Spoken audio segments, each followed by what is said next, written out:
Welcome to Jo movie world. ബബ്ബ പടം കണ്ടു.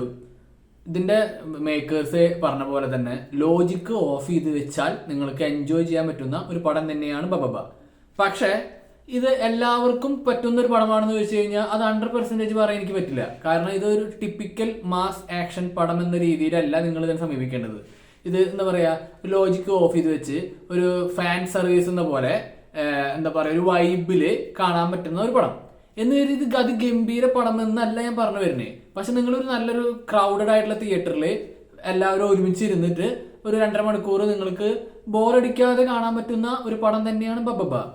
ഞാൻ കുറച്ച് റിവ്യൂസ് കണ്ടതിൽ എനിക്ക് മനസ്സിലാവാത്തത്, ഇത് നെഗറ്റീവ് പറയാനാണെങ്കിൽ ഈ പടത്തിന് നമുക്ക് ആ ഒരു മൈൻഡ് സെറ്റിൽ സമീപിക്കുകയാണെങ്കിൽ ലോജിക്കില്ലാത്ത വിഷയങ്ങൾ ഉള്ളത് കൊണ്ട് തന്നെ ധാരാളം നെഗറ്റീവ് പറയാൻ നിങ്ങൾക്ക് ഈ പടത്തിൽ കിട്ടും.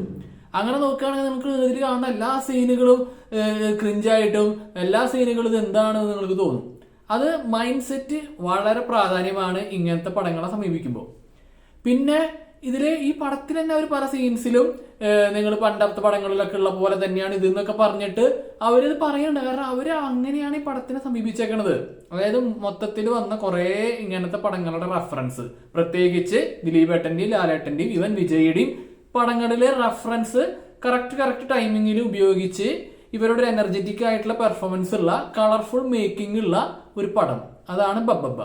ധനഞ്ജയ് ശങ്കറാണ് ഇതിന്റെ ഡയറക്ടർ. ഫഹീം സഫറും നൂറിനും കൂടി ചേർന്നിട്ടാണ് സ്ക്രിപ്റ്റ് ചെയ്തേക്കുന്നത്. ഷാൻ റഹ്മാനാണ് മ്യൂസിക്, ഗോപി സുന്ദറാണ് ഇതിന് BGM. ഇതില് ആ അയിഞ്ഞാട്ടം സോങ്ങിന്റെ ലിറിക്സിന് കുറച്ച് പ്രശ്നങ്ങളുണ്ടെങ്കിലും തിയേറ്ററിലേക്ക് എത്തുമ്പോൾ അത് ഒരു ആംബിയൻസ് നല്ല രീതിയിൽ തരുന്നുണ്ട്. പിന്നെ ഇതിനെങ്ങനെ എന്താ പറയാ കീറി നോവിക്കാനാണ് നിങ്ങൾ ഉദ്ദേശിക്കുന്നെങ്കിൽ ഇതിനെ നമുക്ക് അതിന് വേണ്ടിയിട്ട് ഇരിക്കാം. അപ്പൊ ഇതിൽ അതിനുള്ള ഓപ്ഷൻസ് കിട്ടും. നേരെ മറിച്ച് നിങ്ങൾക്ക് ഈ പടത്തിലെ എൻജോയ്മെന്റിനുള്ള ഫാക്ടേഴ്സ് ഉണ്ടോ എന്ന് ചോദിക്കുകയാണെങ്കിൽ ഒരു ദിലീപേട്ടൻ ഫാൻസ് എന്ന രീതിയിലും ലാലേട്ടൻ ഫാൻസ് എന്ന രീതിയിലും വിജയ് ഫാൻസ് എന്ന രീതിയിൽ നോക്കുമ്പോൾ കുറെ മൊമെന്റ്സ് ഉണ്ട്. കുറെ നല്ല മൊമെന്റ്സുകൾ ചേർത്ത് വെച്ചിട്ടുള്ള എനർജറ്റിക് ആയിട്ടുള്ള ഒരു പെർഫോമൻസ് ഉള്ള പടമാണ് ബബ്ബ. അതില് എന്താ പറയാ ഹിറ്റായിട്ടുള്ള മറ്റേ ദിലീപേട്ടൻ ഹിറ്റായിട്ടുള്ള പടങ്ങൾ, ഇവൻ മണിച്ചേട്ടന്റെ അങ്ങനത്തെ കുറെ സാധനങ്ങൾ ഇവർ ഇതിൽ ഉപയോഗിച്ചിട്ടുണ്ട്.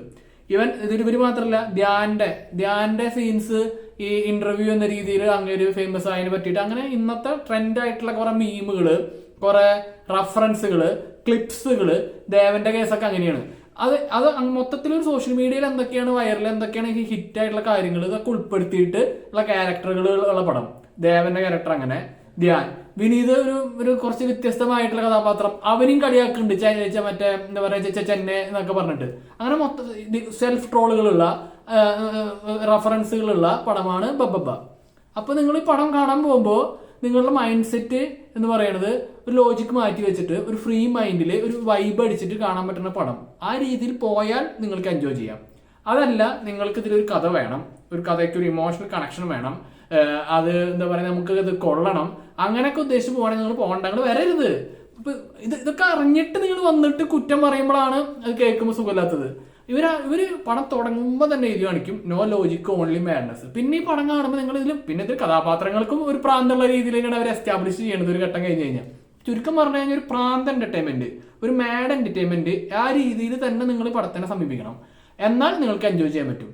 ഞാൻ പറഞ്ഞില്ല, ഇതില് first half completely own by ദിലീപേട്ടൻ ആണെങ്കിൽ സെക്കൻഡ് ഹാഫിലേക്ക് എത്തുമ്പോൾ ലാലേട്ടന്റെ ഇമ്പാക്ട് വളരെയധികമാണ്.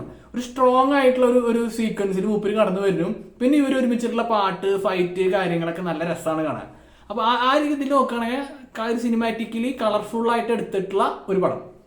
അപ്പൊ ഞാൻ വീണ്ടും പറയാൻ കാരണം എന്താ വെച്ചാൽ ചില റിവ്യൂസുകള് ഒരു എന്താ പറയാ ഈ ലോജിക്കില്ല, അല്ലെങ്കിൽ ഇതൊക്കെയാണ് പടം എന്ന രീതിയിൽ ഇതിനെ സമീപിക്കുകയാണെങ്കിൽ എനിക്കറിയില്ല.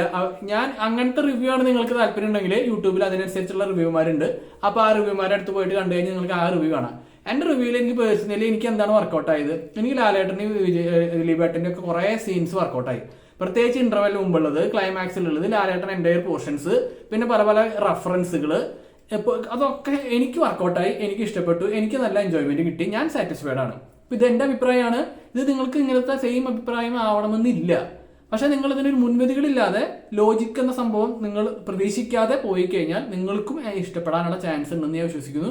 അപ്പൊ നിങ്ങൾ കണ്ടു നോക്കുക, അഭിപ്രായം എന്ത് തന്നെയായാലും എന്റെ കമന്റ് സെക്ഷനിൽ പങ്കുവയ്ക്കുക. വീഡിയോ ഇഷ്ടപ്പെട്ടെങ്കിൽ ലൈക്ക് അടിക്കുക, കമന്റ് അടിക്കുക, സബ്സ്ക്രൈബ് ചെയ്യുക, ഷെയർ ചെയ്യുക.